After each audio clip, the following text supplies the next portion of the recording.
Hello students, welcome back to Mrinali Sharma classes. और हमारे आज के इस वीडियो में हम करेंगे हमारी क्लास 10th साइंस का चैप्टर नंबर 5 लाइफ प्रोसेसेस का पार्ट 2। इसका फर्स्ट पार्ट मैं इधर आई बटन में डाल दूंगी, तो आप वो देखिए। उसके बाद में ये वाला पार्ट देखिए बेटा। इस वाले पार्ट में हम करेंगे ऑटोट्रॉफिक न्यूट्रिशन, मतलब न्यूट्रिशन इन प्लांट्स। उसके लिए क्या क्या कंडीशंस जरूरी है और कैसे हम प्रूव करते हैं दैट प्लांट्स के अंदर फोटोसिंथेसिस होता है। अच्छा बेटा, तो अब यहाँ पर हम क्या देखते हैं कि ऑटोट्रॉफिक न्यूट्रिशन में प्लांट्स किस तरीके से अपना खाना बनाते हैं, उनके अंदर क्या क्या स्टेप्स इन्वॉल्व होती है। तो सबसे पहली चीज कि प्लांट्स एक लिविंग ऑर्गेनिज्म है और हर लिविंग ऑर्गेनिज्म को एनर्जी की जरूरत पड़ती है। तो वो एनर्जी की जो पूर्ति है वो कैसे पूरी होगी, है ना, वो कैसे होगी कंप्लीट, किस तरीके से उन्हें एनर्जी मिलेगी। तो यहाँ पर वो प्रोसेस जिसके कारण प्लांट्स को एनर्जी मिलती है, उस प्रोसेस को हम बोलते हैं फोटोसिंथेसिस। ठीक है, अब इस फोटोसिंथेसिस को हम ऐसे नहीं लिख सकते that the energy requirement in plants is completed by a process called photosynthesis. हमें एक्सप्लेन करना पड़ेगा कि फोटोसिंथेसिस से हमारा क्या मतलब होता है। ठीक है, तो इसकी एक डेफिनेशन हम पढ़ते आए हैं सिंस क्लास फर्स्ट, है ना। सबसे पहली डेफिनेशन जो हमने पढ़ी ही थी वो हमें याद भी होगी, that the process by which green plants make their food from carbon dioxide and water in the presence of sunlight and chlorophyll is called photosynthesis. इससे हमारा क्या मतलब होता है बेटा कि प्लांट्स को खाना बनाने के लिए दो चीजें चाहिए, कार्बन डाइऑक्साइड और वाटर। कार्बन डाइऑक्साइड जो है वो एटमॉस्फेयर में से मिल जाती है ऑब्वियसली, और पानी जो है वो सॉइल से एब्जॉर्ब कर लेते हैं plants with the help of their roots. ठीक है, अब नेक्स्ट हम देखें कि किस तरीके से ये काम होता है। तो क्लोरोफिल के अंदर ये काम होता है और किसके थ्रू होता है, कहाँ से इनको ये चीज मतलब एनर्जी मिलती है कि ये सारे मॉलिक्यूल्स को ब्रेक डाउन कर सके, वो होती है इनकी सनलाइट। ठीक है, तो इसकी एक इक्वेशन है हम लोगों को। वो इक्वेशन क्या है बेटा, that 6CO2 plus 12H2O in the presence of chlorophyll and sunlight gives C6H12O6। अभी तक मैंने सिर्फ रीड किए हैं ये नोट्स, अब हम इनको देखते हैं किस तरीके से ये काम करते हैं। देखो बेटा, क्या होता है, फ्रॉम द एटमॉस्फेयर इस ट्री ने क्या करा, CO2 एब्सॉर्ब कर ली थ्रू लीव्स ऑब्वियसली। ये हो गई उसकी रूट्स, रूट्स से उसने पानी एब्सॉर्ब कर लिया, वाटर एब्सॉर्ब कर लिया। ठीक है, अब ये सारी चीज कहाँ इकट्ठी होगी, लीव्स के अंदर। ठीक है, अब ये लीफ के अंदर क्या होगा बेटा, लीफ के अंदर जो ग्रीन पिगमेंट होती है जिसे हम बोलते हैं क्लोरोफिल, वहां पर ये चीजें आ जाएगी। क्लोरोफिल ने ऑलरेडी सनलाइट को एब्सॉर्ब करके रखा था। ठीक है, अब यहाँ पर क्या आ गया, ये CO2 और H2O आ गया है। इस लीफ में सनलाइट एब्सॉर्ब करी हुई रखी है, क्योंकि क्लोरोफिल का काम ही क्या है, सनलाइट को एब्सॉर्ब करना। ठीक है, तो इसने एब्सॉर्ब करके रखी थी। अब सनलाइट तो एक तरह की लाइट एनर्जी है, एक तरह की एनर्जी है। तो एनर्जी क्या करती है बेटा, ये CO2 को और H2O को अलग अलग मॉलिक्यूल्स में, अलग अलग एटम्स में तोड़ देती है। अब क्या होता है, इस फॉर्म में वो क्वेश्चन आएगा आपको। This is one of the most important question from the board examination point of view. ठीक है, ये क्वेश्चन आने के अबाउट 90 to 95% चांसेस हैं। क्या है हमारा question, that what are the events that take place during photosynthesis, है ना। मतलब क्या होता है, फोटोसिंथेसिस में क्या क्या इवेंट्स काम करते हैं। तो बेटा यहाँ पर ये इवेंट्स हैं, स्टेप्स नहीं है। ठीक है, स्टेप्स मतलब एक के बाद एक, पहले ये हुआ, फिर ये हुआ, फिर ये हुआ, ऐसा है जब फोटोसिंथेसिस होता है। ठीक है, ये साइमल्टेनियसली प्रोसेसेस होती है। पहले पानी एब्सॉर्ब कर लिया, फिर कार्बन डाइऑक्साइड एब्सॉर्ब कर ली, क्लोरोफिल में दिन के समय में सनलाइट एब्सॉर्ब कर ली। एक रीजनिंग क्वेश्चन भी है आप लोगों को, वो हम जो हमारे ब्लू वाले क्वेश्चंस होते हैं उनमें मैं आपको बताऊंगी। यहाँ पर हम एक्सप्लेनेशन देख रहे हैं सिर्फ इस चैप्टर की।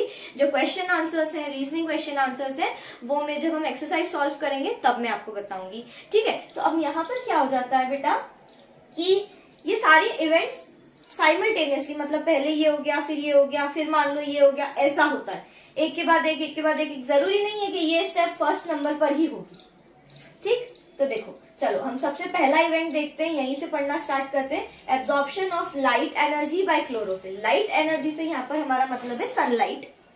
क्लोरोफिल, ये जो ग्रीन पिगमेंट है पत्ती के अंदर, वो जो ग्रीन कलर है उसे बोला जाता है क्लोरोफिल। ये क्या करेगी, सनलाइट एब्जॉर्ब करके रख लेगी अपने पास में। इसके बाद में जैसे ही यहाँ पर क्या हुआ, नेक्स्ट में लाइट एनर्जी से केमिकल एनर्जी में कन्वर्ट होगा। किस तरीके से कन्वर्ट होगा बेटा, कब कन्वर्ट होगा, जब कार्बन डाइऑक्साइड और पानी उसके पास में ऑलरेडी एब्जॉर्ब्ड है, उसके पास में रखे हुए हैं, तो यहाँ से वो light energy, chlorophyll light energy को केमिकल एनर्जी में कन्वर्ट करेगी। और फिर ये केमिकल एनर्जी क्या करेगी, splitting of water molecules into hydrogen and oxygen.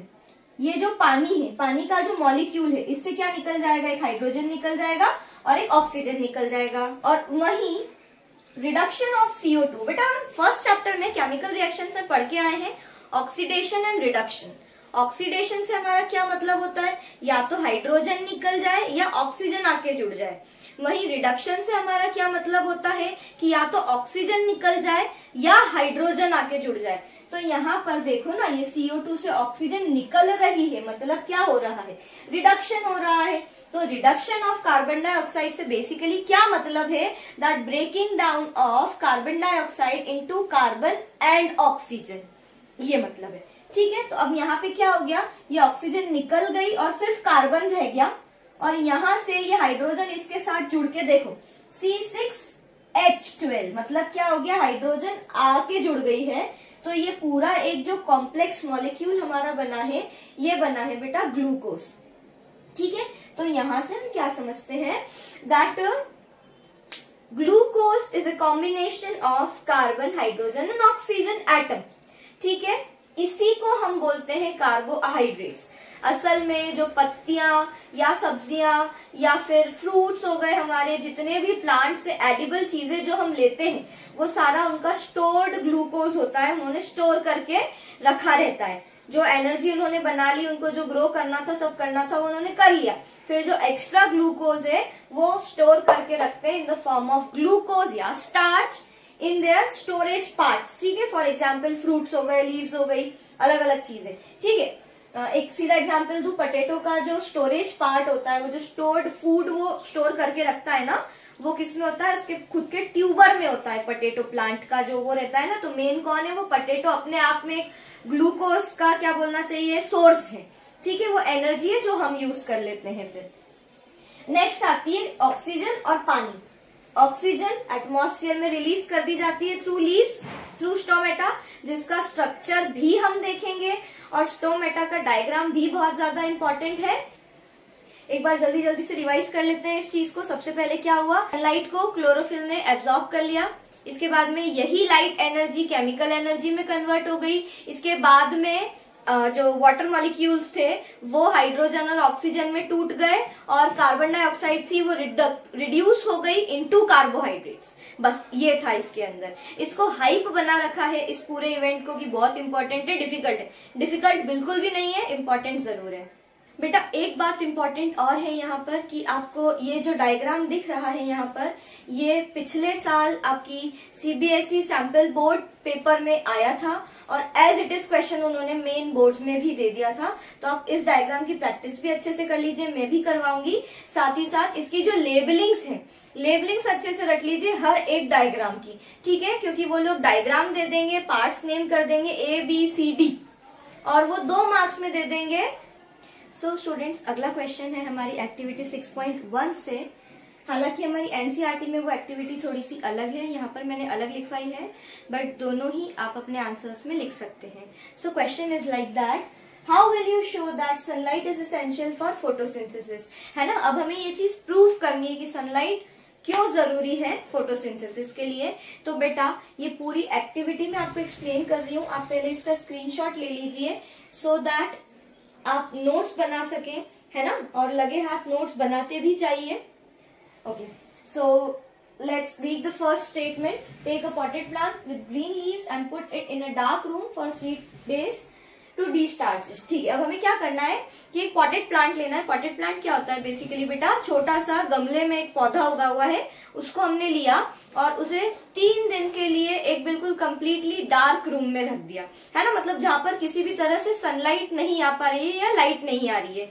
इसके बाद में क्या करना है take a thin strap of aluminium foil and put it on a leaf to cover it so that the particular part cannot absorb sunlight. कुछ इस तरीके से, या फिर आप ये डायग्राम में भी देख पा रहे होंगे। यहाँ पर क्या करना है आप लोगों को कि एक वो जो प्लांट लिया आपने उसको अंदर रख दिया था, वापस बाहर निकाला और उसकी किसी भी एक पत्ती पर एल्यूमिनियम फॉइल से उसे पूरी तरह से कवर नहीं करना है, उसे सिर्फ इतना इतना हिस्सा उसका कवर करना है, रेस्ट ये वाला पार्ट भी आपको अनकवर्ड रखना है। ठीक है, अब इसको क्या करा हमने, ऐसे कवर कर दी पत्ती और इसके बाद में वापस से उसे सनलाइट में रख दिया 3 से 4 दिन के लिए, ये कवर्ड पत्ती के साथ ही।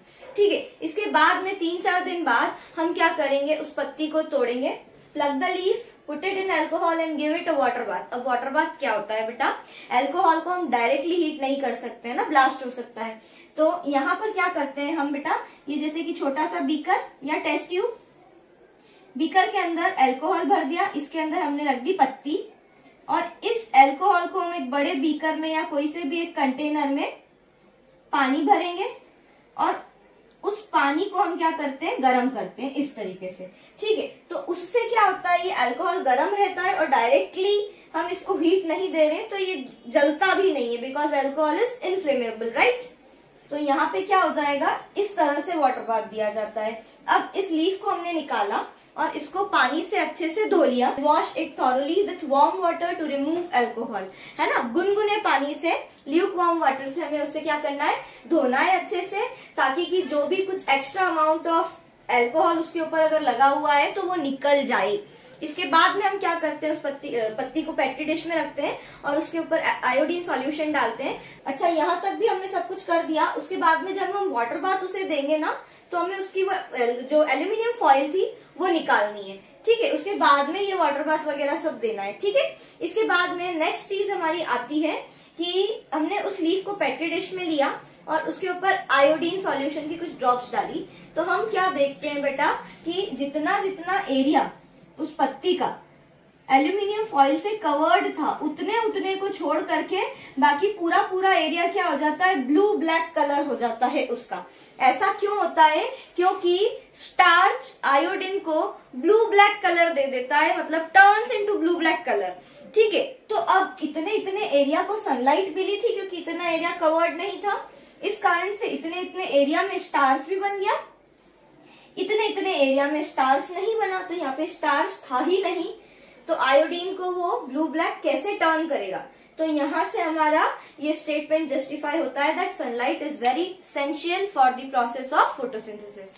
Okay students, now our next question is how will you show that carbon dioxide is essential for the process of photosynthesis। अब आप ये कैसे बताएंगे कि फोटोसिंथेसिस के लिए कार्बन डाइऑक्साइड जरूरी है। ठीक है, तो बेटा यहाँ पर हमें 2 पॉटेड प्लांट लेने हैं, टेक 2 पॉटेड प्लांट्स।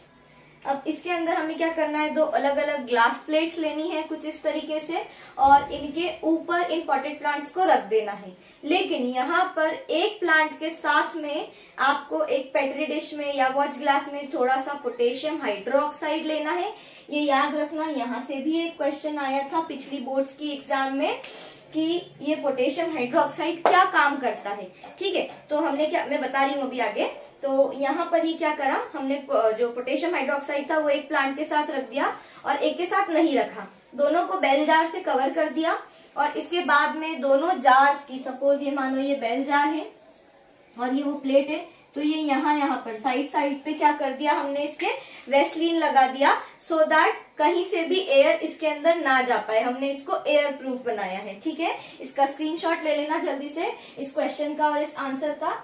इसके बाद में बेटा अब क्या करा हमने, यहाँ पर इसको 2 से 3 घंटे के लिए सनलाइट में छोड़ दिया फोटोसिंथेसिस के लिए, और फिर वापस से दोनों प्लांट से एक एक लीफ निकाली, तोड़ी, उनको वाटर बाथ दिया, वही अल्कोहल में रख के गर्म पानी में। इसके बाद में उनको निकाला, गर्म पानी से ही धोया अच्छे से, और इसके बाद में दोनों पत्तियों पर हमने क्या करा बेटा, आयोडीन डाला। तो अब हम यहाँ पर क्या देखते हैं कि जिस पत्ती के साथ में हमने जो पोटेशियम हाइड्रोक्साइड रखा था, KOH रखा था, वो पत्ती ब्लू ब्लैक टर्न नहीं होती है। क्यों नहीं होती है बेटा, क्योंकि इस KOH ने जितनी भी कार्बन डाइऑक्साइड थी वो सारी एब्जॉर्ब कर ली थी बेटा। क्या potassium hydroxide absorbs CO2 from that particular bell jar. ठीक है, इस कारण से अब कार्बन डाइऑक्साइड थी ही नहीं, तो सनलाइट होने के बावजूद भी फोटोसिंथेसिस नहीं हो सकता था। तो इस तरह से हम इसको प्रूव कर सकते हैं। ओके बेटा, अब हमारा इस लेक्चर का ये लास्ट टॉपिक है, दैट व्हाट आर स्टोमेटा। तो स्टोमेटा आप लोगों को पता होंगे कि लीव्स की सरफेस पे छोटे छोटे से टाइनी पोर्स होते हैं, कुछ इस तरीके से। ये क्या काम करते हैं बेटा, ओपनिंग एंड क्लोजिंग इनकी होती है ताकि कि क्या हो सके, एक्सचेंज ऑफ गैसेज हो सके। ठीक है, ये टाइनी पोर्स होते हैं लीव्स की सरफेस पे, मतलब ऊपरी सतह पर प्रेजेंट होते हैं ऑन लीव्स इन प्लांट्स। काम क्या होता है, एक्सचेंज ऑफ गैसेस, जितना भी कार्बन डाइऑक्साइड चाहिए और ऑक्सीजन बाहर निकालना है, ये दोनों ही चीजें स्टोमेटल पोर के थ्रू या स्टोमेटा के थ्रू होती है। ठीक है, लेकिन स्टोमेटा जो पूरा रहता है उसके अंदर एक स्टोमेटल पोर रहता है। कुछ इस तरीके से आप डायग्राम देखिए बेटा इस चीज का।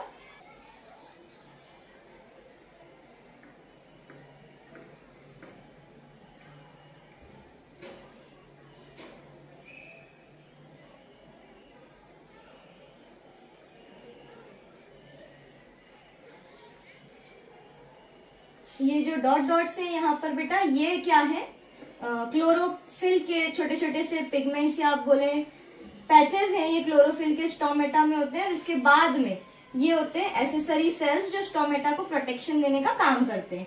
अब यहाँ पर ये जो होता है, ये होता है स्टोमेटल पोर, और ये बंद और खुलता है जिससे कि यहाँ से एक्सचेंज ऑफ गैसेस होता है for carbon dioxide and oxygen. ठीक है, लेकिन अब इसका ओपनिंग और क्लोजिंग कौन रेगुलेट कर रहा है, कौन कंट्रोल कर रहा है, गार्ड सेल्स कर रहे हैं। ठीक, तो ये इस तरीके से काम करता है। अभी ये ओपन कंडीशन में है, जब ये क्लोज हो जाता है स्टोमेटल पोर तो ये कुछ इस तरीके से दिखाई देता है।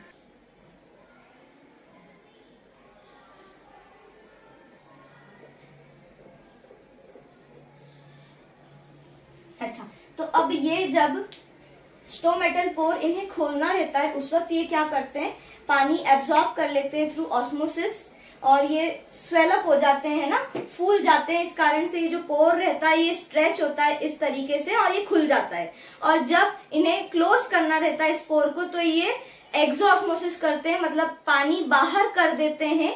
कौन, ये गार्ड सेल्स। तो इस कारण से ये क्या हो जाते हैं, श्रिंक हो जाते हैं, पूरे सिकुड़ जाते हैं, और ये जो पोर है वो इस तरीके से क्लोज हो जाता है। तो इस तरीके से ये ओपनिंग और क्लोजिंग इसकी रेगुलेट होती है। आपको ये लेक्चर अच्छा लगा है, समझ में आया है, then please do like, share and subscribe. Thank you so much.